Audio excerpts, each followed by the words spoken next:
이런 금액 얘기를 하는 거는 최초인데 매달 이렇게 나온다는 건 아니고 좀 괜찮게 나올 때는 정도는 나와요. 사후 70년까지 나와요. 와 진짜? 한 달에 정도면 건물 한 150억짜리 있는 거예요. 안녕하세요, 윤터뷰의 윤미애입니다. 제가 섭외는 안 했지만 귀한 분이 연결해 주셔서 나와주신 분 계시고요. 래피님 소개해 드릴게요. 반갑습니다. DJ 래피 나왔습니다. 윤 이사님이 섭외를 하지 않았지만 이라고 말씀하셨지만 이사님이 섭외를 한 거예요.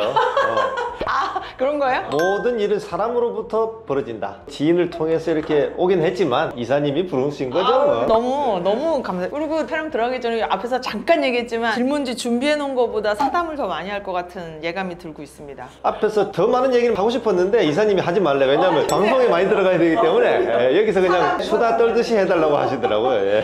짠 것처럼 하면 그것도 재미없더라고요. 여러 가지 일을 하시더라고요. 라디오도 하시고 노래 리믹스, 작사, 작곡, 사주도 하세요. 하시는 일 좀 소개해 주세요. 아마 이사님이 수많은 사람들을 만날 거 아닙니까? 그 중에서도 특이한 사람으로는 탑클래스에 들지 않을까. 그만큼이나 안 잡너야. 첫 번째는 SBS 라디오를 진행하는 사람이에요. 제목은 DJ 래피의 드라이브 뮤직. 주말 아침 7시부터 9시 사이에 생방송은 저밖에 없다. 그 시간에 어디 가시는 분들은 전부 제 방송을 들으셔라. 주변에서 제 차를 타거나 하는 사람들이 라디오 듣는 사람 진짜 이사님밖에 없어. 그런 얘기 많이 듣고요. 저 라디오만 진짜? 들어요. 평소에도 라디오를 틀었고 사무실에는 아예 레트로 라디오가 있어요. 이야. 소리가 없이 정적이 나는 걸 못 견뎌해. 주말에도 저희 근무를 해요. 이번 토요일 근무를 하고 그렇죠. 그럴 땐 이제 103.5를 틀겠네. 주말에는 무조건 들어야지. 첫 번째는 이제 라디오 DJ이고 두 번째는 작곡가. 한국음악저작권협회에 250여 곡이 등록이 되어 있는데 곧 나올 노래들이 또 몇 곡이 있어. 우리가 아는 히트곡은 요즘에는 그냥 딴 얘기 안 합니다. 꽁꽁 얼어붙은 그거 알죠.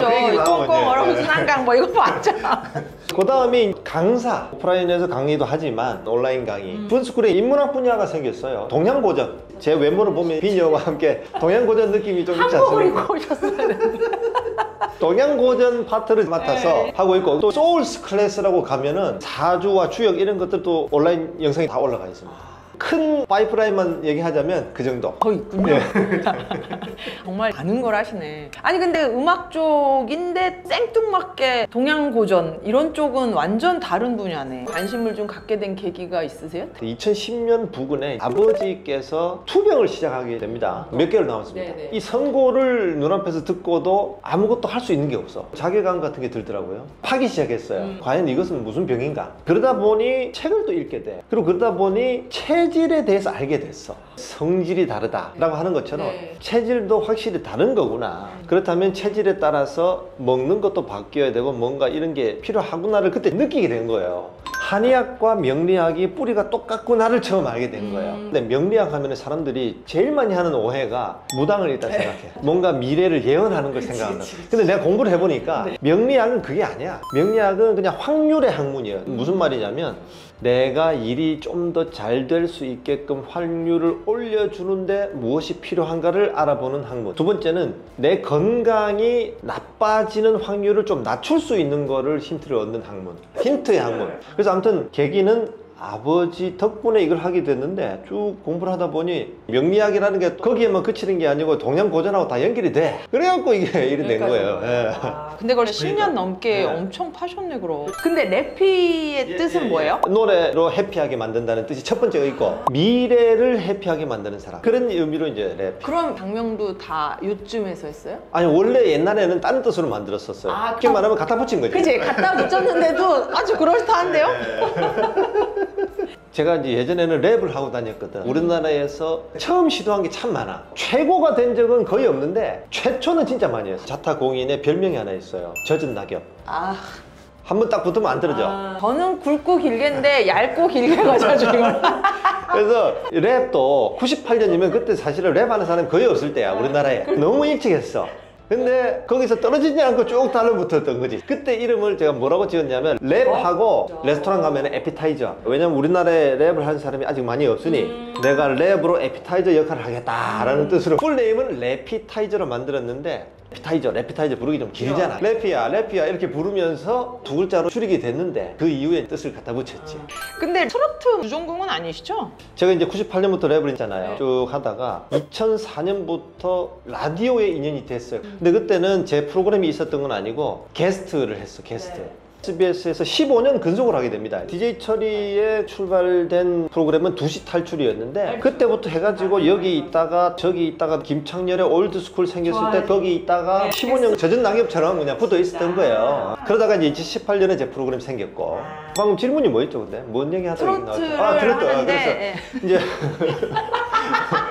이게 산으로 가는 거 우리 PD님 되게 안 좋아하는데 내가 이런 거 다 살리라고 그랬어. 전문 MC도 아니고 산으로 가는 거 다 살리라고 그랬으니까 이런 거 괜찮아요. 우리 스승님이 저한테 전화 와가지고 레피야, 형이 SBS에 라디오를 하게 됐는데 네가 꼭 있어야 되는 코너를 만들고 싶다. 그게 뭡니까 했더니 트로트를 리믹스를 해가지고 거기다가 랩을 집어넣는 걸 해보자. 여러분 혹시라도 휴게소 이런 데 다닐 때 트로트가 나오는데 랩이 들어와 있어. 그러면 제 목소리를 보면 돼. 제 말고는 아무도 없어. 그래서 아무튼 그걸 하자고 하셔가지고 오케이 해서 이제 하게 된 건데 그게 인기가 엄청 좋았었어요 그때. 지방 쪽 내려가면 휴게소에 엄청 팔잖아요. USB 담아서도 팔고 하더만. 그래서 트로트에 랩을 집어넣고 리믹스 작업을 하다 보니까 트로트 장르라는 게 참 매력이 있고 괜찮다. 그래서 그때부터는 트로트 곡을 막 쓰게 됐지. 또 우리가 들으면 알만한 거 있어요? 각오빠라는 분의 될각이다라는 곡이 있어요. 인플루언서로도 많은 인기를 얻고 있는데 아무래도 트로트 곡은 한 방에 반짝 하는 것보다는 길게 가는 매력이 있거든. 젖은 낙엽처럼. 힙합으로는 정상수라는 래퍼의 곡도 쓰고 모든 장르의 곡을 다 다룬다 보시면 돼요. 전 얘기하면서도 점점 궁금한 건 수입이 얼마일지도 되게 궁금한데 말해줄 수 있나요? 뭐 대략은 얘기할 수 있죠. 첫 번째 파이프라인은 방송국에서 나오는 월급이죠. 월급 받는 분들하고 똑같다 보시면 되고 대략.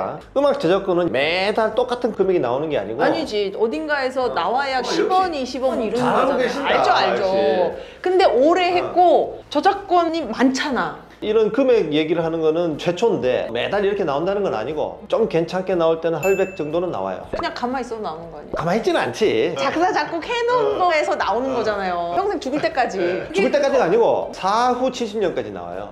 와, 진짜? 그래서 요즘에 저작권료를 파는 분들이 있어. 죽고 나면은 무슨 소용이냐 이렇게 생각할 수도 있는 거잖아요. 그리고 또 당장에 큰 돈이 필요하거나 할 때 이런 분도 있죠. 저는 일단 안 팔고 있습니다. 팔지 마세요. 한 달에 800 정도면 건물 한 150억짜리 있는 거예요. 매달 들어오진 않고. 건물 하나 있어봐야 마이너스 나는데 순이익으로 800 들어오는 게 어디예요? 아, 부럽다 진짜. 돈 하면은 역시 윤미애 이사님. 전 이제 밝아요. 자, 여담 조금 해도 됩니까? 아, 됩니다. 이제에 박다고 하셨는데 제가 사실 이사님을 만나기 좀 전에 사주를 들여다봤어. 맞죠. 큰 특징은 뭐냐면 편재격이야. 편재가 똘똘 뭉쳐 있어. 편재가 뭐냐면 편은 편식할 때 편자입니다. 재는 재물할 때 재자야. 그래서 편재라는 것은 재물이 크게 움직이는 모습을 생각하시면 돼. 저는 정재거든요. 발을 정자잖아. 큰 욕심은 안 내. 그냥 따박따박 젖은 낙엽.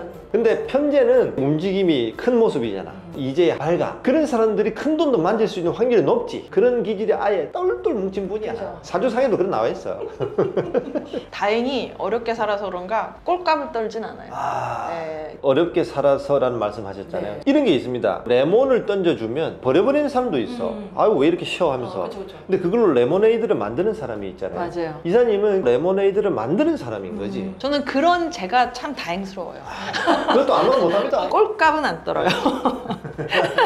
제가 래피님 알게 된 게 꽁냥이 챌린지 데이트했어요. 소개받았을 때도 이거 작곡하신 분이에요 했거든요. 그렇죠. 꽁냥이에 대해서 완전 정리를 해드리겠습니다. 네. 한 3년 전이에요, 원래는. MBN의 이시열 기자님께서 추운 날에 한강에 가셔서 뉴스를 했던 거예요. 근데 그게 올해 3월쯤에 밈으로 떠버린 거예요. 근데 누군가가 비트를 얹은 거야. 거기에 대고 춤을 추고 하면서 이게 확 떴죠. 근데 이게 저작권자로서 엄밀하게 얘기하면 불법이에요. 왜냐면 이시열 기자님 목소리를 불법으로 일단 갖다 쓴 거잖아. 그게 잘못됐다는 건 아니고 불법인데 외국의 어느 누군가가 자기 저작권으로 만들려고 시도를 했다는 거야. 이대로 두면 곤란해지겠다. 그래서 바로 제가 이시열 기자님한테 연락을 했어. 이렇게 두면 안 되니까 이시열 기자님 앞으로 저작권을 등록을 해두려면 노래가 있어야 되잖아. 나는 노래를 만드는 사람이니까 노래를 바로 만들어 가지고 이시열 기자님께 보내드리고 이렇게 해서 노래를 발표를 하려고 한다.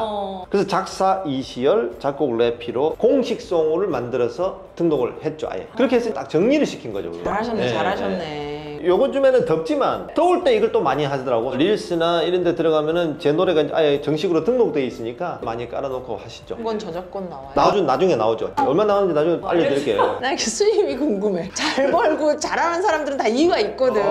자꾸 여담을 좀 하게 되는데 괜찮아요. 제가 최근에 그걸 한번 알아봤어요. 전 세계에서 누가 제일 돈을 많이 벌지? 궁금하더라고 갑자기. 1위가 루이비통의 아르노라는 분이야. 다 이유가 있다 했잖아요. 그래서 이 사람은 어떤 말을 했을까 찾아봤어. 너만 할 수 있는 걸 해라 라고 얘기를 한 거야. 생각해 보시면 주말 아침에 생방송은 나만 하고 있거든. 꽁꽁 챌린지 이것도 합법적으로 노래를 만들어서 발표한 건 나만 했잖아. 그래서 그분의 그 얘기를 듣고 메모를 해두고 염두에 두고 있는 거죠 지금. 책 엄청 보시는데 한 달에 보통 몇 권? 전달에 51권을 읽었어요. 40 몇 권에서 많으면 50권 초반 이 정도는 무조건 읽습니다. 하루 종일 책을 본다 보시면 돼. 허투루 날리는 시간은 아예 없다. TV는 아예 없애버렸어. 책 읽으려고. 대단하다. 아니 저는 예를 들어 이 책을 봤어. 한 중간쯤 갔는데 너무 재미없네? 그러면 얘를 중간에 못 끊어. 끝까지 봐야 돼. 어떻게 하세요? 이 책은 나하고는 안 맞는 것 같은데 싶으면 그냥 과감하게 저는 덮어버립니다. 오늘 하나 배웠어. 그래도 음악 쪽에 있고 뭐 하시는 거 되게 많잖아요. 언제가 제일 힘들었었어요? 아버지가 돌아가셨을 때는 2014년인데 저한테 주고 가신 게 엄청 많습니다. 책을 좋아할 수 있는 이런 기질들도 그렇고 아버지 덕분에 공부도 하게 됐잖아요. 아이러니하게도 아버지 때문에 어릴 때 제가 좀 힘들었던 부분이 있어요. 경남 진주의 진주 고등학교를 제가 다녔어요. 고2 때 제가 밴드를 하게 된 거예요. 밴드를 한 그날부터 잠이 안 와. 너무 좋아가지고. 근데 아버지가 못하게 하는. 경찰이셨거든. 무서운 분인 거야. 아버지의 벽이 너무 높으니까 이거를 어떻게 하지를 못해. 그래서 제가 정말 힘들었는데 고민 끝에 결정을 하게 됩니다. 집 나가진 않았지. 집 나가면 잡혀오지. 경찰이니까 바로 잡혀. 아버지를 설득하거나 벽을 넘는 게 필요한데 일단 아버지로부터 멀어져야 내가 할 수 있는 걸 할 수 있겠다. 대학교를 가면 되잖아. 특히 서울 또는 경기권으로 학교 내에서는 대학생이니까 마음대로 할 수 있잖아. 근데 이제 큰 문제가 남았지. 공부를 못했구나. 정확히 얘기하자면 공부를 안 했지. 못하는 건 아니고. 1992년이잖아. 우리가 수능 1세대잖아. 알죠. 1년을 공부를 해서 과연 서울 또는 경기권 대학을 갈 수 있을 거냐 이 문제잖아. 사람이 습관의 동물이거든. 내 몸에 있는 모든 습관을 다 바꿔야 돼. 그러려면 일단 도서관을 다녀봐야 되겠다. 아주 당돌한 생각을 하게 됩니다. 서울로 가자. 이왕 도서관 갈 거면 서울대를 간 거야 내가. 그래서 서울대 도서관을? 또라이네 진짜.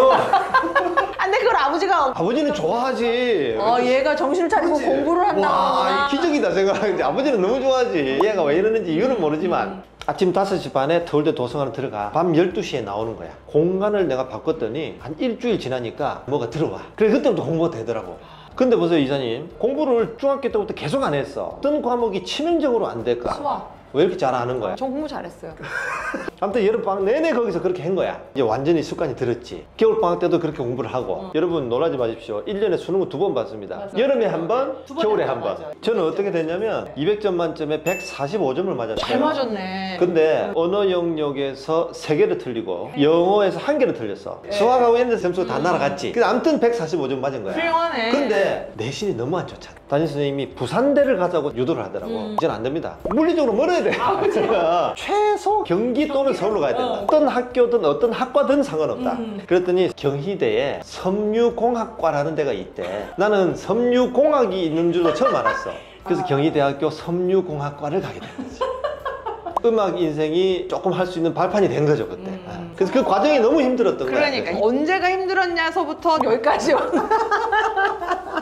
요즘 빠져있는 취미 있어요? 주간 트로트라는 유튜브 채널 예능인데 MC를 맡게 됐어요. 꽁트 형식이야. 하다 보니까 기존에 안 보던 예능이나 꽁트도 봐야 될 거 아니에요. 그런 것도 좀 보고 있습니다 요새는. 하고 있는 일 외에도 도전해보고 싶은 분야 여쭤보고 싶었는데. 도전해보고 싶은 분야 하나 있죠. 요즘에 반려동물과 함께하는 반려인 많잖아요. 반려동물. 반려동물도 사람처럼 출생 시간이 있잖아. 그래서 반려동물의 사주를 본 다음에 반려인과의 궁합도 보고 일단 가까운 사람들을 임상적으로 해보니까 이거 괜찮아.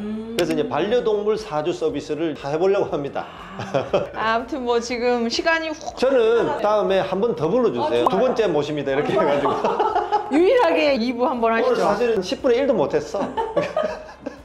저 오늘 처음 봤잖아요. 예. 후기 좀 해주세요. 많은 분들이 이 유튜브를 보면서 뭔가의 영감을 좀 받아갔으면 하는 느낌이 있는 거거든요. 저도 여러분들에게 뭔가의 영감을 줄 수 있었으면 하는 바람이 있습니다. 그래서 우리 윤이사님의 윤튜브 많은 사랑 부탁드리고 아울러서 저도 좀 관심을 가져주시면 왜냐면 저는 한 번 더 나올 거기 때문에 그리고 주말 아침에는 SBS 라디오 103.5 아 오늘 너무 재밌었어요. 처음 뵀는데 수십 번 만난 사람 같아. 아무튼 뭐 래피님 오늘 나와주셔서 감사하고요. 아유, 제가 감사합니다. 저희 2부 때 진짜 한 번 더 마련할 거니까 네. 그때 뵙는 걸로 하겠습니다. 여러분 다음에 또 만나요. 감사합니다. 인터뷰였습니다.